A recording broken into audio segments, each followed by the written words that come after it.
This show is clean. Bravo. Pretty much. Mike's Daily Podcast. Episode 762. Hi, it's Mike Matthews broadcasting from the last place on earth located somewhere in Podcastro Valley, California. Today we hear from Benita, the Disgruntled Fiddle Player, the Brewmaster. Plus, it's the finale of my Intuit interview with the Austin, Texas band COURRIER and their bassist TAYLOR COLE BARTHOLOMEW. And what? There's a website that's finally going to kick out Facebook. Mike's Daily Podcast. I don't know if that's true, but it's a news story that we're going to take a look. Mike's Daily Podcast at. And on yesterday's show, Shelley Shuhart wanted to date Bison Bentley, but then his catchphrase started to grate on her.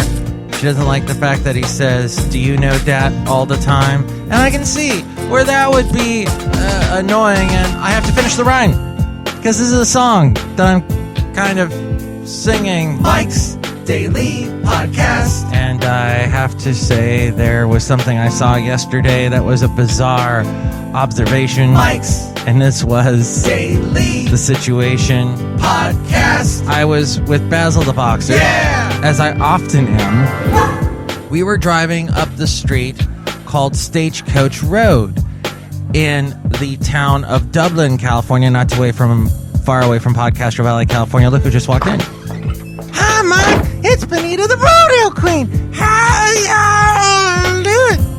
And to Disgruntled Fiddle Player, tell you what. What? Stagecoach Road. Now that's a road. I like the name of that. It reminds me of the Old West, which is where I should have been playing my fiddle. I thought you don't like playing your fiddle. That's why you're disgruntled.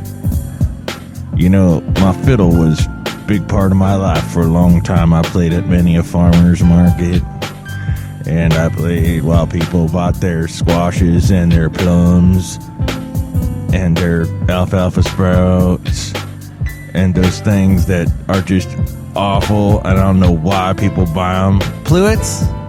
No, the other ones. Persimmons? Yeah, I hate those. Yeah, those are pretty awful. Look who else just walked in. Hello there, Mike. I make the root beer. I'm the brewmaster. Brewmaster, what kind of root beer did you make today? I made a delicious persimmons root beer. Well, you know, the Disgruntled Fiddle Player and I will not drink that because it's just terrible. Mike, I'll drink it. I love persimmons. Let me have some. This is delicious. Bye. I want to go outside and drink this under a tree. It's so beautiful outside. I don't blame her. So what happened to me was I was over there on Stagecoach Road driving along there in Dublin, California. And Basil the Boxer and I had just been to a dog park that is nearby. That's really cool. In fact, he was playing with some Pomeranians. Boxers and Pomeranians.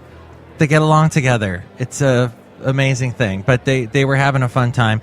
So we're driving up Stagecoach Road, and what do I see? I see a guy probably in his late 20s, early 30s, and he's standing out on Stagecoach Road at the entrance to his condo complex, or I don't know, a condo complex. I don't know if it's his, but he's standing out there. He's got a beard. He's got a really ugly t-shirt on. He's kind of overweight, and he's smoking. All right, no big deal. I drive a little bit further, probably about a quarter of a mile away from him, and at the entrance to another condo complex, now there are two completely separate late 20s, early 30s males, awful t-shirts, overweight, bearded, and smoking as well. And this rang off an alarm in my head, and I'm like, wait a minute. Is this the new thing? Is this what the younger generation wants to be, is overweight and smoking and bearded? Let's hear it for beards. Then I thought maybe that's the new look if you're a computer programmer. You know, you don't burn a lot of calories because you're sitting there and you're working on the computer all the time, and maybe you've developed a smoking habit. Maybe you just don't want to shave, so you've grown a beard because so many cool indie bands have beards. And the t-shirts are a dime a dozen and cheap, and you probably get them for free. That's how it was for me in radio. So maybe that's why the look. Mark, I don't believe in being a computer programmer. You need to go outside. Go outside and enjoy the great outdoors. Be one with nature and don't be such a pansy. But you have facial hair. You've got a mustache. yeah, but, I'm one with nature. Okay. Well, I thought that was odd. And another odd thing is this about, speaking of the internet, the new social media site Ello, E-L-L-O, which sounds like a lyric from a Rihanna song. Oh, it's Ella. Sorry, Umbrella Ella. The new social media site Ello. Oh, God, that was a great group, too, ELO. Oh, no, this has 2 L's in it. It has gotten a lot of buzz during the past week. Its big thing is that it is ad-free, so it's basically the anti-Facebook. This according to usatoday.com. Here is their manifesto. Your social network is owned by advertisers. Every post you share, every friend you make, every link you follow is tracked, recorded, and converted into data. Advertisers buy your data so they can show you more ads. You are the product that's bought and sold. We believe there's a better way. We believe in audacity. We believe in simplicity, beauty, transparency. We believe that the people who make things and the people who use them should be in partnership. We believe a social network can be a tool for empowerment, not a tool to deceive, coerce, and manipulate, but a place to connect, create, and celebrate life. You are not a product. Wow. Beautiful, beautifully written. As I've said many times on this show, I was just waiting for the next Facebook to arrive, since Facebook seemed to be all full of itself and getting a bit annoying. And I have already, as I've said, deleted my Facebook app from my phone, and I'm just checking my Facebooks online on my regular PC. Well, so the site was originally created by a group of 7 artists and programmers, so many people say it's nice to look at, and it's very visual without ads. It's also a lot less cluttered. Ello's logo is black and white with a smiley face. But the site is in beta and is currently invite only. That reminds me of a little thing called Gmail back in the day when you had to be invited on, or Google Plus. Maybe that's not a better comparison. So you can only enjoy Ello if you get an invitation from someone who's already on the site, or you can request an invite on the site's homepage. Yes, I might be doing that. The site's creator is Paul Budnitz. Now that's an awesome last name. He told Beta Beat yesterday that the site is receiving 31,000 requests per hour. Invites are even for sale on eBay. As for actually having a profile on Ello, you can comment, mention other users, see how many views your posts have received, and you can also use emojis. So very similar to Facebook. Soon, multimedia commenting, a notification center, and mobile apps will be available. And when you find people on the site, you can follow them in either your friends or noise, and no one knows which place that you have put them in. Noise. Kind of like that. You're just noise to me. This is Ello's way of managing clutter so you can follow the people you care most about in your friends, and everyone else can be separate. The creator says the site will be free to use forever, but occasionally they will offer special features, and you'll have to pay, quote, a very small amount of money if you want to add those to your account. Do you think this is going to take off?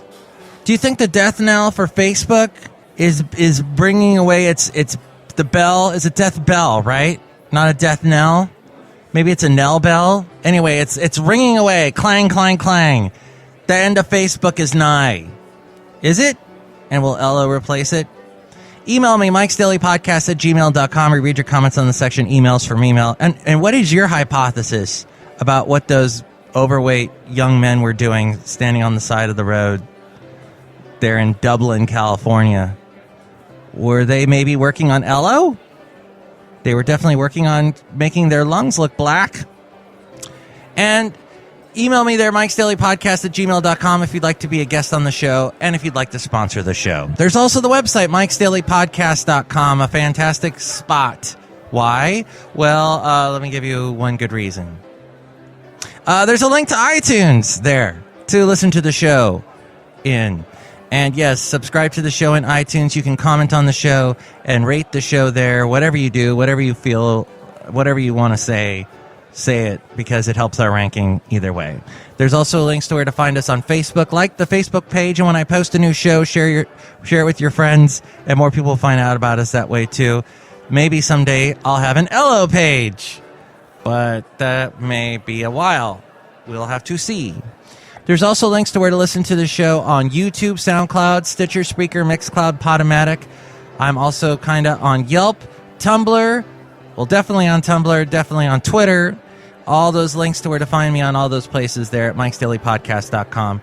Oh, and the Amazon Deal of the Day. Click on the Amazon Deal of the Day button and buy something at a great discount, or buy anything on Amazon through that. And that helps the show out. It's a great way to support the show there at MIKES-DAILY-PODCAST.com.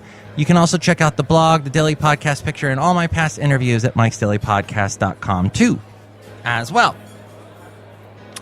It's finale time! Into an interview. I'm talking with TAYLOR Cole Bartholomew of the band COURRIER, and Taylor was thinking of a story from his touring. They've done some amazing touring. They're based in Austin, and then they go and tour like the East Coast, and that's a lot of driving. Did a story pop to your head? It's a lot of driving. It's about 30 hours from here to New York, but when you're putting shows in between, it takes a couple days. Wow. Yeah. That's a lot of I was just time. thinking, it was funny because you told me to tell you a story, and I was just like paralyzed with just like the amount of things that have happened. And I remember immediately after you started playing City at Night, I remembered our, like, I guess it was probably our second time playing in New York, and we were playing at Highline Ballroom, which is about a 700-person venue there. We were opening up for a band called Parachute, and it was probably still to this day one of the most electric shows we ever played. The crowd was just on, like, we were just on, like, we just really connected with them. And it was, you know, everything in New York is really small and tight, the hallways, and so, you know, right after the show, everything is super hustle and bustle in New York, too, so we had to get our gear from the second-story stage to our van and trailer just as quickly and as efficiently as possible. But we kind of put our gear off to the side, like in this like, I guess it's like a back room, and we just kind of forgot about it there while we were talking to fans at the merch table, and we didn't know how much of a rush that we were supposed to be in getting this gear out. So I go back after we're at the merch table, and all of our gear is just gone. I have no idea where it is. And so I'm just like paralyzed. I'm just like, I have no idea what to do. And so I run to the van just to go to the van and see where it is. And I walk outside, and it's raining outside, and all of our gear is just on the street. No! All the stagehands had just decided they were pissed off that we didn't load out our gear, and they just put our gear in the rain in the street. No. Yeah, we were just like, all right, New York City, I guess. Oh my God, was it all ruined? No, well, we keep everything in road cases. It wasn't too bad. I mean, I must have caught it like 2 minutes after, and nothing was damaged. There was a couple like decorative things I think we had that were, you know, a little bit like we needed to clean up a little bit. It wasn't that big of a deal in the end, but it was just sort of like a big middle finger to our naivety as a young band. Freaking crazy. Jeez. Wow, that's like a nightmare I'm sure every musician has, that all their stuff is being just thrown out on the street. And who could have walked by and taken it, too? Oh, I know, right? Like, I mean, there was just so many things that could have happened that didn't happen, which was, you know, like some guys, you know, I mean, we've met a lot of really great people in New York, but, you know, it's a different attitude there. And so, I mean, some people, it's just like, you're not going to do it my way. It's like, you know, they're not going to take any heat from us or the fire marshal on our account. So we learned very quickly that in New York City, like, once you get off stage, you get everything and you go out of the building and you go. That's interesting. Wow. because I have been to a couple shows here in San Francisco at smaller clubs and whatnot, and I noticed that the stuff usually just stays. Everybody just kind of keeps their stuff in